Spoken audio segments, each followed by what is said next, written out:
Eckhart Tolle once said, perhaps the flower of enlightenment needs the mud out of which it grows. There's plenty of mud to deal with in this world and a lot to struggle with. Join me as we find the humor within the struggle on my podcast, Laughing in the Mud. I'm Tom Evans. Welcome aboard. Hello, everybody, and welcome to Laughing in the Mud. I'm your host, Tom Evans. With me, as usual, is Anthony Barone. Hello, everyone. Barone Media Solutions, up-and-coming company. Does a good job. Thank you, sir. I appreciate it. This episode is called Human Folly, and we're just going to have some fun for about 20 or 30 minutes. I'm going to start off with a meme or joke or whatever they call them these days that my buddy sent me, okay? There's this fella. He worked in a bar. He was a bartender. He was in his 30s, worked there for like 10 years. And he got tired of society, and he decided to move into the wilderness of Alaska, get himself a little cabin out there, and he's going to get away from people. So he does that. He has this cabin. He's in the middle of the wilderness of Alaska. And one day, a knock on his door. Bum, bum, bum. He answers the door, and it's this older guy. He's got a long white beard. He looks like Grizzly Adams, if you remember that. Well, No. I'm dating myself. I remember that. Anthony doesn't. But, you know, he's this guy that looks like a mountain man. Long gray beard. And he says, "Hi, neighbor. Welcome to the neighborhood. I live about 5 miles down the trail. And I figured I'd stop by and just let you know that I'm having a party Friday night." And the kid that was the bartender, he's like, "Oh, that's terrific. Wow, thanks a lot. I appreciate that." He goes, "Gonna be a lot of drinking." He goes, "Wow, yeah, I'm a bartender. You know, I mean, I'm used to that. I like that." He goes, might be a little fighting." "Ah, well, you know, I was a bartender. I can handle myself." He goes, all right. Well, then later on in the night, things might get a little weird." So the guy's like, "Well, you know, this party's sounding more and more fun all the time." So the guy's like, well, what should I wear?" And the guy's like, "It doesn't matter. It's just going to be the two of us." Oh, my God. Oh, my God.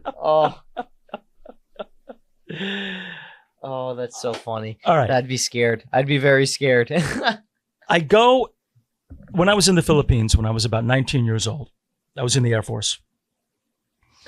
And I go into a bar, drinking. I have to go to the bathroom. I have to pee. I go into the bathroom, man.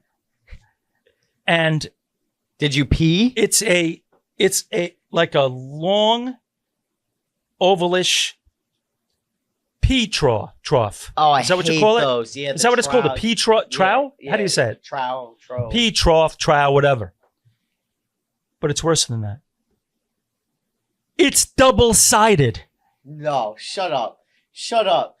Nah. Guys are peeing And on looking at one it- side of it, and this guy's peeing on the other side of it. I couldn't spill a drop. There's no way I'm doing this. I couldn't do it. There's no way you even tried. I The would've walked out. double-sided pea trough. That's insane, bro. You're there, and you're looking across the trough, and there's another other man. guys with their business hanging out, peeing. Do you look them in the eyes, or do you look at their dick? I couldn't Like, do what it. do you- I couldn't do it. I had to leave. I had to go find another place to pee. There was no way I could do it. Could you do it? No. There's no That's freaking gay as way. hell, bro. There's no way. I just can't. I can't avert my eyes. It's just... I get mad when people get naked at the gym locker room. Yeah, I'm a little weird like that, It's too. so weird. It's I'm like, a I don't little wanna weird see like your that, too. fucking balls, dude. Ugh. Double-sided pea trough. So I couldn't do it. I couldn't spill And that was a the drop. Philippines? Huh? That was the Philippines? Philippines. When I was about man. 20, I was like 19 or 20 years old. It was like 1983 or something like that. Man, they're into some weird Isn't that stuff crazy? over there. That's crazy. My friend told me this joke. His son was getting at that age where we needed to talk. He needed to talk to his son about the facts of life. That's sex. Now, the kid might have been a little bit too young because the reaction that the kid had to his father telling him this was not what the father expected. So the father is telling him where babies come from.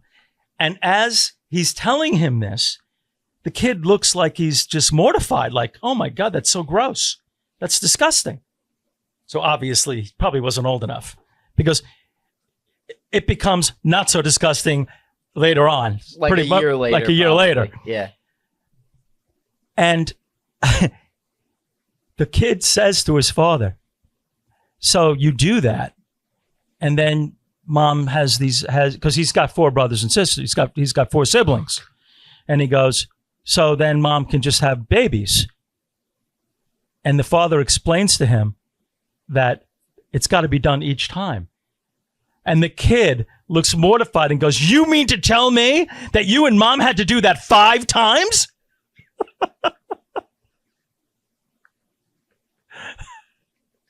Gonna be honest, that was my reaction too when I was told about that stuff. I was never told. My parents never sat me down. No. I learned from the street. Oh, that's not fun. The streets of Wading River, New York, which is not very, it's not like living in Fort Apache, the Bronx. Fort Apache. I learned from Yeah. health class in high school. I just figured it out. I figured it out. One of my friend's granddaughters, very young, she was talking to her mom one time and she said, the babies, where do they come from? Belly button? Like that? Is it the belly button? It's got to be the belly button. She was mortified when she found out where they really came so funny. She sounded like Trump a little bit. The babies, where do they come from? Very good, Ann. Oh, it's a very good impression. I like it. The Chinese make babies. I didn't know you could do that. You can impersonate Trump. Me and my friends get drunk and do it all the time. I got a lot of practice. Very good. I'm a well-versed politician. All right. The handkerchief.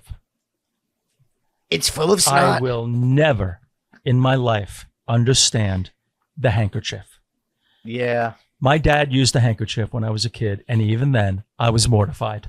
Are you telling me you were going to blow your nose and put it back put it back in your pocket? It's disgusting. You're going to fold it up and put it back, and then later on, take it back out and do it again? But you know what's And you're going to crazy? carry this around? You know what? The older I get, the more I see the utility in it. The what? The older I get, the more I see the utility in it. Not me. It's just If so. I have to blow my nose, and I don't, my nose, after I get out of the shower, my nose is always running. I blow my nose, I clean, I do the house cleaning. And by the way, in doing that, I have found out that nose hairs, when you get older, you start to lose hair in the places you want it. I've been lucky. I have a full head of hair. And you start to gain it in the places you don't want it. The nose is one of those places. I can't tell you how many old people I see walking around, old guys, not women. Well, probably some women too, but hopefully not. But old guys, they've got so much nose hair coming out of their nostrils that Tarzan could be swinging on it like a vine. Yeah. No, I use that. That ain't happening to me. I use those eyebrow things, like the trimmers. Very good. That's what I do. Or I have a rip them trim out. kit, and you don't want to pluck them. No. Because it's actually, the hairs act as a filter. Oh. First of all, when I get out of the shower, my nose is always running. I blow it, I clean my nostrils out, and every now and then I take the trimmer and I take care of business with the hair. Because I don't want to be walking around with freaking nose hair coming out. No. I also do it to my ears. Oh. But after I do that in the morning, I keep my nose clean. I go through the rest of my day. Unless I have a cold, I really need to blow my nose. I don't need a handkerchief. But if I do, maybe I've got a cold or something. I'm sorry. I go to the restroom. And I take care of that, whatever has to be done. I am not ever going to have a handkerchief.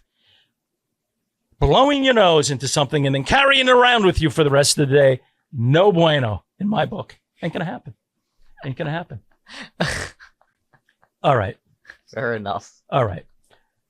They have these prayer apps where you can pray on an app on your phone. I'm a little freaked out about an app. God on an app. Yeah. Now there's advertisement going on. Yeah. And you're making money and it's God involved in the whole equation. I don't like it. I have one. God on an app freaks me out. I have one of the. I want that's a very personal relationship I have with God. I don't want it on an app. Now, just put everything on an app. I mean, if you're going to do that, our whole, like our freaking lives aren't run enough by this freaking telephone, by this cell phone. I saw a meme. It's two crows adjacent. They're on a split rail fence near a farm field. In the farm field is a scarecrow. So the one crow says to the other, "You think that's a man, or do you think it's a scarecrow?" And the one other crow says, "Oh, it's got to be a scarecrow." And the other crow is like, "Well, how are you so certain it's not a man?" He's not looking at his phone. It's true. It is true. That's good. That's good. It's true. Actually, there's a study out where it says the average person my age is on their phone about 8 hours a day, and the average person between 45 and 60 is on their phone about like 4. So it's bad. The world, compared to when I was a kid, it's unrecognizable because of the cell phone. Yeah, it's changed everything. Computers, social media, changed how people interact, and not always for the best. No. I mean, we talked about it in our episode about modern love, about dating, and my skit. I mean, when I was a kid, man, you had to call on the rotary phone. You didn't carry a phone everywhere you went. But the thing is, calling on that rotary phone built character in me. I had to learn how to talk to her parents before I asked her out. Mm-hmm. Nowadays, you just shoot it like you did in the skit. After the skit, you ask a girl out, you just text her. Yeah. But you don't build confidence. You don't build character. The phone has just, I don't know, guys. I mean, listen, there's so much good about it. When I misplace my phone, I'm in a panic. Well, it's expensive. I do everything on it. My lists are on it. My banking is on it. There's so many things on that phone that I use all the time that when I misplace it, I freak out. What I've been doing is I figure out how to do everything on the computer too. Yeah. But my biggest concern with losing this is it's $1,000. Yeah. It's like you just took a wad of money and you threw it on the floor. Yeah, it's a lot of money. It is. Yeah. And it sucks how often we have to use it for things. I mean, I try to do as little on it as possible, but it's like even my car has a screen for everything. I got everything on my phone. Yeah. It's incredible. Yeah. So I was in the Air Force and I was in trouble. I got in trouble for something. It wasn't anything crazy, but it was something that my supervisor wanted to counsel me on. So we get in the car and we're driving and he's getting ready to counsel me on my bad behavior. But as we're talking, 2 hotties are walking down the road on the sidewalk. One's in blue, one's in pink. And naturally, we're checking out the hotties because that's what men do. The conversation that we were having about him counseling me completely stops. Yeah. The counseling session immediately ends. It's over. We're looking at the girls, and he goes, "I like the one in the blue." I said, "I like the one in the pink." And he says, "You know what? Let's go to the Airmen's Club. Maybe that's where they're going." The counseling session ended before it ever got started. That's great. That's reality. That's great. That's the way things are. Yeah. With men. That's what happens. Let me ask you this. Do you know any people with Down syndrome? No. I don't really know anybody, but I mean, I've read and I've met people with Down syndrome. Oh. I don't really know them very well, but I've met people and I've read a lot about it. What if they were the majority and we were the minority and we were considered up syndrome? We were special. We weren't like them and they're running the country. I mean, I think it'd be pretty easy to take over the country. Here's the thing about it, which is something to think about. From the Down syndrome people I've met, they're very smart. We might be better off with them in charge. Yeah, they're very smart. I mean, look at the world, man. Mm-hmm. We got 3 hot wars going on, right? What do we got? We got Ukraine still going on. Ukraine, us, we've Iran. Got Gaza. That hasn't really ended yet, and we've got Iran. we've got Iran. So, not to mention the crime and the violence that goes on with us up syndrome people. We might be better off. The Down syndrome people I've met are peaceful and friendly, Yes. and they're just kind. Mhm. Might be better off. Better off. Just a thought. Just something to think about. I like to go on Wikipedia. I love Wikipedia. I actually, when I was writing my book, at the end when I finished, I actually donated because I used it a lot. I didn't write my book. Some people will say, "Oh, he just looked at Wikipedia and wrote a book based on it." I did not do that. But there were times that I needed an answer to something, and I Wikipedia'd it. And that has sources in the article anyway, so you can just go to the source and find what you're looking for. It was great. It was such a help that when I finished my book, I donated.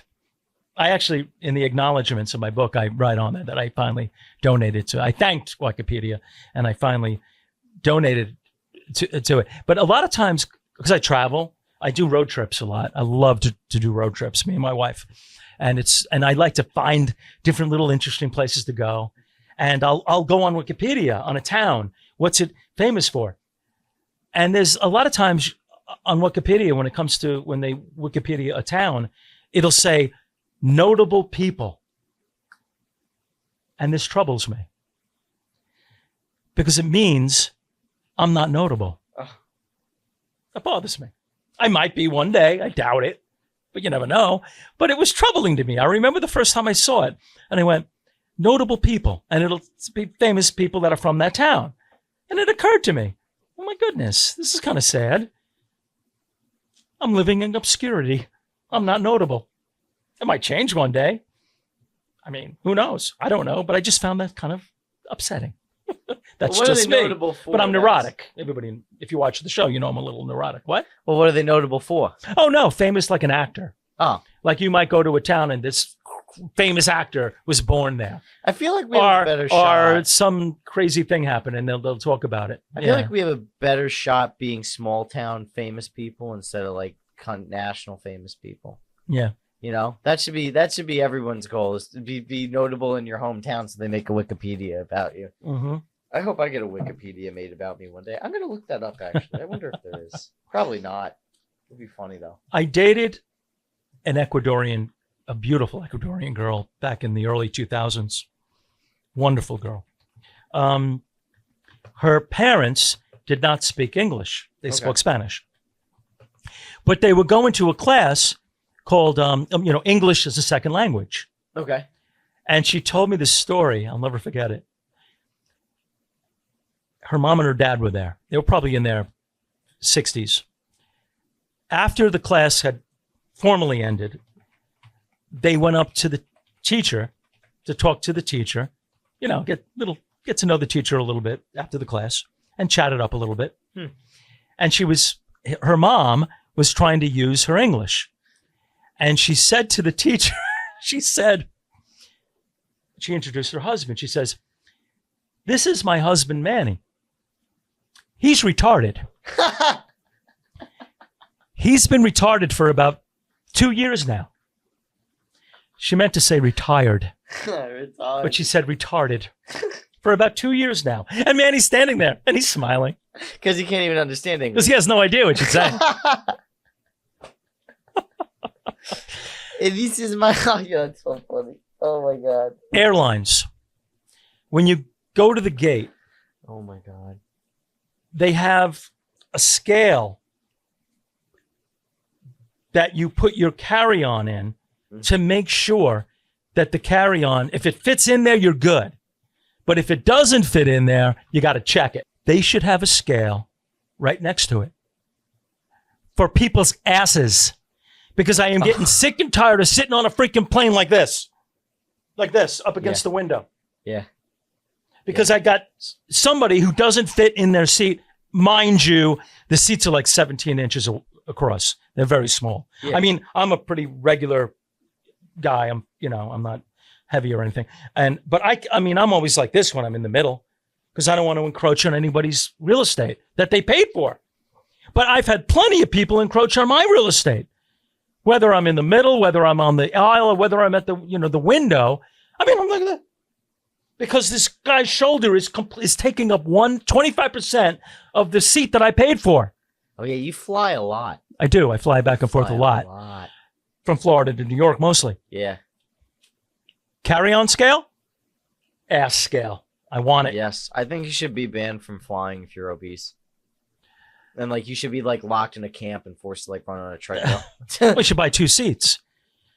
You know, I mean, if you can't fit in your seat and you're encroaching on somebody else's seat that person paid for, then I think that you should have to buy 2 seats. They need to make bigger planes. Oh, they need to make bigger seats, but it's a matter of money. I know. That's so bad. They want to make every seat as much of a moneymaker as they can possibly make it. Sure. So the smaller the seat, the more people that going to have to pay for a ticket. Yeah, it's expensive to fly planes, unfortunately. I showed up to work when I was a kid. I worked at a gas station, and my boss was tough. He was a tough boss. He was sometimes mean. He berated me more than once. That would never fly today. The young people today would never put up with that. Honestly, when I was 16, I had a guy throw a knife at me in the kitchen. So, I mean, it still existed, but that was 10 years ago. I don't know about today. Right. So I get to work one day, and the guy I worked with, he was a mechanic. I pretty much, I repaired the top flat tires. I fixed tires. I did tune-up, a little bit of a tune-up, and I did oil changes, and I pumped gas. That's what I did. I was like 15, 16 years old. But it was a pretty good job for a kid that age. I learned a lot about cars. But my boss was sometimes mean. And I showed up to work, and my buddy, who was a mechanic, came up to me, and he goes, "Hey, just so you know, he's in no mood today. So just do your tires, pump your gas, and just stay out of his way." And as I was going through my workday, I started to think about that. No mood. He was in no mood. That's a funny term. That means, Anthony, that there is no description in the dictionary to describe what mood he was in. It's that bad. Yeah. That he's in no mood. He's not bad. He's not in a bad mood. He's not in a mean mood. Angry, frustrated. He's in no mood. That's bad. When you're in no mood, you never know what's going to happen. Very bad. Just something I always thought about. After you get married. Oh, I thought there was more to the story. No, that's the story. Oh, okay. He was in no mood. He was in no mood. You hear that a lot. People say it. I mean, he's in no mood. I'm in no mood. I'm in no mood. Yeah. That means you're not in any mood. And it was always whenever you needed something from that person. And it's like, fuck, I need to talk to you. I'm in no mood. Yeah. Man. I'm in no mood. I'm not in a bad mood. Right. I'm in no mood. That means it's so bad, they don't even have a word to describe it in the dictionary. They're demoralized. That's a bad mood. Yeah. Completely demoralized. After you get married, one of the main things that you talk to your wife about after the newness has worn off, what are we doing for dinner? What's for dinner? Because when you get to that point in marriage, you've really got nothing else. You've just got dinner. That's what it all comes down to. What are we having for dinner? That's why there's so many different ways to eat dinner. You could get takeout. You can go out to dinner. Now you can get DoorDash. There's so many different ways to eat dinner because married people don't have that much more left. It's all they got. What's for dinner? I don't know. What do you want to do for dinner? I don't know. Then there's the TV dinner. And something I've realized, Am, you can convince an American person to do anything if you tell them that you can do it while watching TV. People relate to that. Yeah. You could sell a bomb making kit. And if you write on the packaging, you can assemble this while watching TV. Your profits will go up, 50%. Oh yeah. The person's brains will be splattered all over the TV set, but you'll increase your profits because Americans will do anything if you tell them that they can do it while watching TV. Don't you think? Well, now at Gen Z, you could do it while watching TikTok. Or watching TikTok. That's so funny because it's funny you say that because back during the Bush and Obama years, George Carlin would go on about everyone's on their TV, and now it's like everyone's on their phone. I Everybody's wish on their everyone was phone. on the TV That's right. now. That's Oh right. my God. I used to think I was such a rebel by not watching television, and now I'm horribly addicted to AI slop on my phone. Someone lobotomize me, please. Like, Do you live alone? no, Okay. I live with my parents still. I used to live alone. Oh, you did? Yeah. That qualifies. Okay. When you lived alone and you went to the bathroom, Ah. number one and number two, doesn't matter, especially number two, did you close the door? Yeah. Isn't that weird? Yeah. Well, there I was do a ghost too. in my house. I do too. Oh. When I'm alone, when my wife's in Dominican Republic or whatever, and I'm home in my condo alone, It's too vulnerable.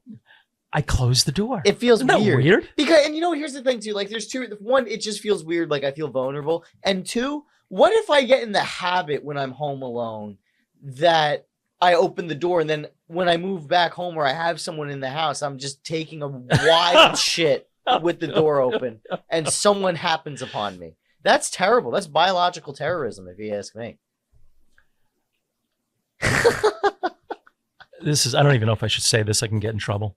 I just said take a wild shit on I the heard podcast. I think you're good. That's not bothering me. What's troubling me is whether or not to say this. My wife, who I love very much, she's Dominican. And maybe it's a Dominican thing. I don't know. She goes to the bathroom. She doesn't even close the door when I'm there in the bedroom. We have a master bath off of our master bedroom. And she doesn't close the door, and it troubles. Now I'm troubled on the other end. I'm not even the one going. And I want that door closed. I don't want to hear anything. I don't want anything. I just close the door. I don't want any part of it, what you're doing in there. Oh, God. Anyway, but she's wonderful. She's a very good woman. I just hope she doesn't have diarrhea.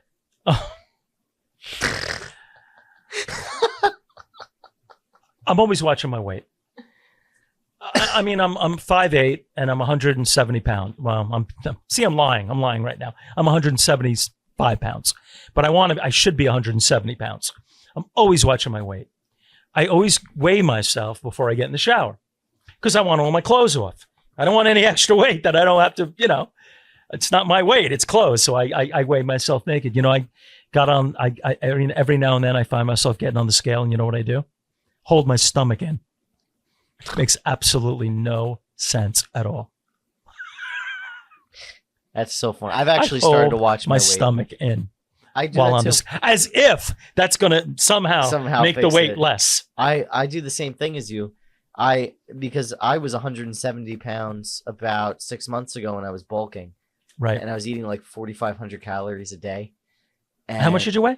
170. Oh, that's a lot for you. Yeah, dude. That's a lot. Yeah, You're down to- 5'4", right? Yeah, Wow. I'm down to 160 now, and I Yeah, feel you better. look good though. I Thank would never you. look at you and think that you're overweight. Well, I do powerlifting, and I didn't think I was Yeah. overweight, but then I was sleeping Wow. one night and I was choking because of all the fat around my Yeah. neck. So I was like, all right, I'm always worried about my neck. your neck? I don't want to. I mean, you ever see people? They Yeah. have more chins than a Chinese phone book. You don't have chins.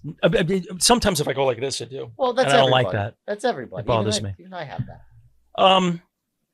I went on a 3-day getaway with my girlfriend once. The same girl whose parents went to English as a second language, the Ecuadorian girl. Okay. And she opened up her suitcase. We were it was a 3-day getaway.